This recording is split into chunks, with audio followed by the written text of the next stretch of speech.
नमस्कार दोस्तों, आज लाइए आपके लिए नई ट्रिक्स। देखो गाड़ी स्टार्ट नहीं हो रही है।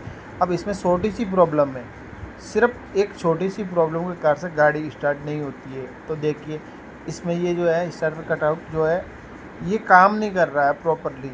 इसके कारण से गाड़ी स्टार्ट नहीं हो रही है। तो आपको क्या करना है, इसको यहाँ से रिमूव करना है, निकालना है और एक बार पानी के गिलास में आप चेक कर लोगे।